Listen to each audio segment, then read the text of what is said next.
दोस्तों, आप देख रहे हैं बाबा दर्शन न्यूज। बाबा दर्शन न्यूज से मैं इनामुल्लाह खां। आज हमारी मुलाकात मनोज पटेल जी से हो रही है, जो स्वर्गीय वशिष्ठ सिंह के 3 पुत्रों में सबसे बड़े हैं और 2009 से वो लगातार पैक्स अध्यक्ष हैं। उनसे बहुत सारी चीज़ों पर चर्चा करेंगे। वो लोग शिक्षित परिवार से आते हैं। शिक्षा जो है उनके घर के अंदर जो है आंगन में ही मिलती है। उनके पुत्र MBBS डॉक्टर भी हैं। एक भाई हाई कोर्ट में, पटना हाई कोर्ट में जो है वकील हैं। एक सचिवालय में है। बहुत सारे कौड़ा पंचायत के पैक्स अध्यक्ष हैं। वो चुनाव लड़ना चाहते हैं चेयरमैन का।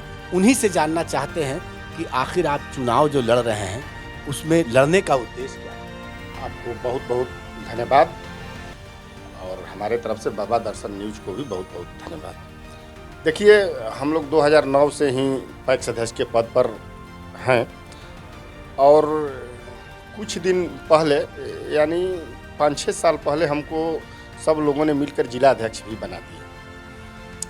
हम लोग देख रहे हैं उस समय से आज तक हम लोगों का बैंक जो है वो सिस्टम बिगड़ते जा रहा है। हम लोग एक तरफ से खराब प्रक्रिया की तरफ बढ़ते जा रहे हैं। तो मैं इस उद्देश्य से चुनाव लड़ रहा हूं कि पैक्स अध्यक्षों को जो दिक्कत हो रहा है, जो परेशानी हो रहा है, उससे निजात दिलाने के लिए हम लोग कुछ लड़ाई भी लड़ते हैं, कुछ लड़ करके सफलता भी दिलाए हैं और सोच रहे हैं कि आगे आने वाले समय में पैक्स अध्यक्षों को कोई दिक्कत न हो। इसी उद्देश्य से हम कोऑपरेटिव बैंक के अध्यक्ष पद का चुनाव लड़ना चाहता हूँ। एक चीज़ और है, सवाल ये आता है कि यहाँ पर तो जो चीज़ का इस्तेमाल होगा वो आप भी जानते हैं और दर्शक भी जानते हैं, सारे पैक्स एसोसिएशन जानते हैं।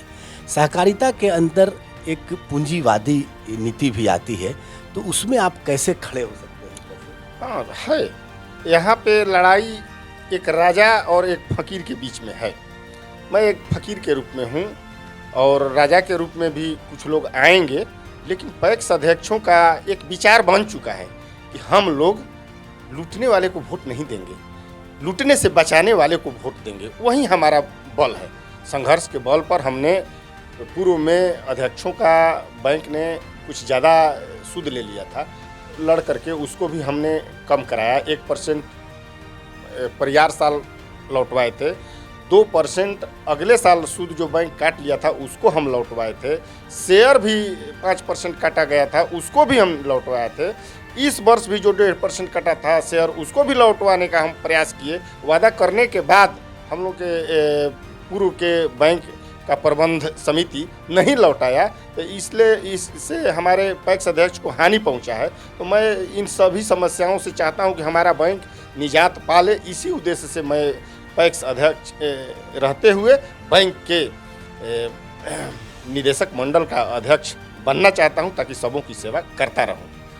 एक सवाल और है कि हम भी बहुत सारी न्यूज़ को कवरेज किया है, लेकिन कवरेज में देखा कि आप बड़ा जुझारू तरीके से ताला चाबी लेके एकदम मारने के लिए, मतलब लड़ाई लड़ते हैं सारे पैक्स लोगों की। हाँ, देखिए, उसके लिए जिसे हम लोग का दिक्कत क्या था, पहले हम लोग का बैंक का एग्रीमेंट अंग्रेजी में हो जाता था।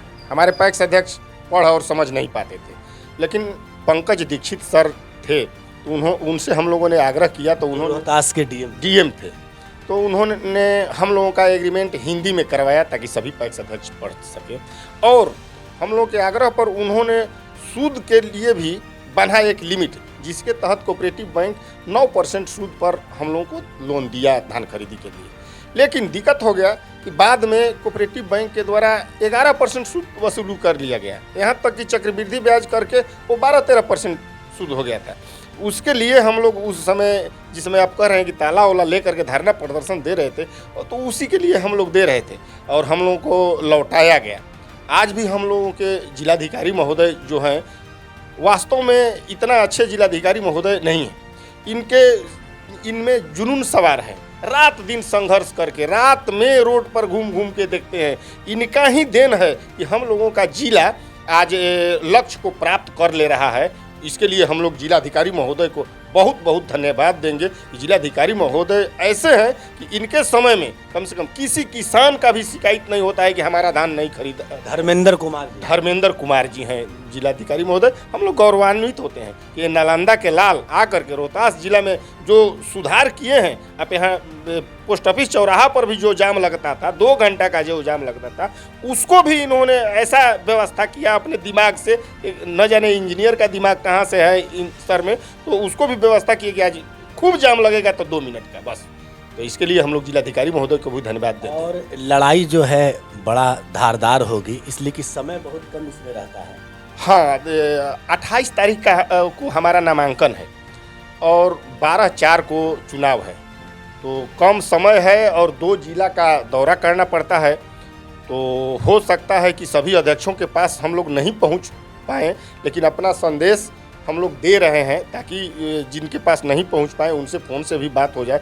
और हर वक्त पैक्स अध्यक्षों के दुख की लड़ाई लड़ते लड़ते आज सभी अध्यक्ष कम से कम इतना संतुष्ट हैं कि नहीं, जो हमारा साथी लड़ रहा है वो एक हमारे लिए पहले से भी लड़ा है। आज कोई नया लड़ाई नहीं लड़ रहा है, पहले से भी लड़ा है, वो साथी लड़ रहा है। देखिए, हम लोगों को कुछ अतिरिक्त सूद लग जाता था, सरकार देती थी 2 महीना का सूद और लग जाता था 6 महीना का सूद। उसको भी हमने ले जा करके मुख्यमंत्री जी के सामने रखा, तो मुख्यमंत्री जी ने भी उसको स्वीकार किया कि नहीं, जो अध्यक्ष का अधिक सूद लग रहा है उसको हम माफ़ करेंगे, हम पुनः लौटवाएंगे। तो इसके लिए कोर्ट में भी गए हैं कुछ आवेदन? हाँ, कोर्ट में भी हम लोग वही आवेदन दिए थे कि जो हम लोग का कंटीजेंसी बहुत दिन पहले पुराना मिलता है उसको भी सुधार किया जाए, लेकिन वो बात भारत सरकार की थी, ये बिहार सरकार के बस का बात नहीं था, इसलिए वो हम लोगों को नहीं उसमें सफलता मिला, वो भारत सरकार का था। और जितना था उतना यहाँ पर सफलता मिला। हम लोग के कोई अतिरिक्त सूद नहीं लगेगा, इसका हमारे सूद और कोई अतिरिक्त बोझ पैक्स पर नहीं आएगा। इसका चिट्ठी मुख्यमंत्री सचिवालय और खाद्य आपूर्ति विभाग से हमारे पास आया है, हमको संतुष्ट किया गया है कि कोई अतिरिक्त सूद नहीं लगेगा। एक सवाल और है, इसमें अगड़ा पिछड़ा का भी खेल खेलिएगा क्या? देखिए, वो नहीं, हमारी जाति पैक्स अध्यक्ष और पैक्स अध्यक्ष की जब हमने 2% सूद लौटाया तो ऐसा नहीं हमने सोचा था कि अगड़े जाति के कोई पंडित जी हैं तो उनको न लौटाया जाए और पिछड़े जाति के जो हरिजन भाई हैं उनको लौटा दिया जाए, या कुर्मी हैं उनको लौटा दिया जाए, या बाबू साहेब हैं उनको नहीं लौटाया जाए, या कुछ नहीं। सबके लिए समान अधिकार अभी है। अभी बैंक में कुछ नीतियां हैं जिसके चलते कुछ लोगों को बेनिफिट मिलता है, लेकिन हम नहीं चाहते। हम चाहते हैं कि शेर और बकरी एक घाट पर पानी पिए। जो अध्यक्ष मजबूत हैं उनको भी वही लाभ मिले और जो अध्यक्ष कमज़ोर हैं उनको भी वही लाभ मिले। और एक वादा के साथ, और मैं इस चेयरमैन का चुनाव लड़ रहा हूँ, मैं चेयरमैन बनूंगा तो चेयरमैन की कुर्सी हम लोगों के दोनों जिला के वरिष्ठ जो रहेंगे गार्जियन पैक्स अध्यक्ष उनके लिए खाली रहेगा, और मैं उनके नीचे वाली कुर्सी पर बैठ करके और सभी बातों को प्रोसेस को लागू कराऊंगा। लेकिन वो कुर्सी खाली रहेगा कि जो गार्जियन हम लोग के वरिष्ठ गार्जियन है, 60 वर्ष से अधिक के जो गार्जियन वो आएंगे, वो चेयरमैन का कुर्सी उनके लिए खाली रहेगा, उनके आदर में। जैसे हम लोग के यहाँ साधु जी हैं, वहाँ पे ददन द्विवेदी बाबा हैं, तो हम चाहते हैं कि वैसे वैसे वरिष्ठ लोगों के लिए समान में वो कुर्सी खाली रहेगा और हम साधारण कुर्सी पर बैठ करके, और अगर जिता देते हैं लोग तो 5 साल का ये कार्यकाल हम पूरा करेंगे और दिखाएंगे कि कैसे बदलाव होता है। और जगह के बैंक है, और जगह के बैंक से हम लोग का बैंक की स्थिति कहने में तो है कि हम लोग के अध्यक्ष जी प्रदेश अध्यक्ष हैं, लेकिन स्थिति इतना खराब है कि कहने में शर्म आता है और सब बातों को हम चर्चा नहीं कर पाएंगे, इसलिए कि हम लोग दुख झेलते हैं। लेकिन मैं वादा करके, इसी वादा के साथ लड़ रहा हूं कि बैंक को सुधार करके रहूं। बहुत बहुत शुक्रिया बाबा दर्शन न्यूज़ को समय देने के लिए। बहुत बहुत शुक्रिया, आपने हम लोगों के बात को सुना समझा, इसके लिए आपको बहुत बहुत धन्यवाद। अगर आप इस वीडियो को फेसबुक पर देख रहे हैं तो फेसबुक पेज को लाइक कीजिए और वीडियो को शेयर कीजिए। अगर आप इस वीडियो को YouTube पर देख रहे हैं तो YouTube चैनल को सब्सक्राइब कीजिए और घंटी के आइकॉन को दबाइए।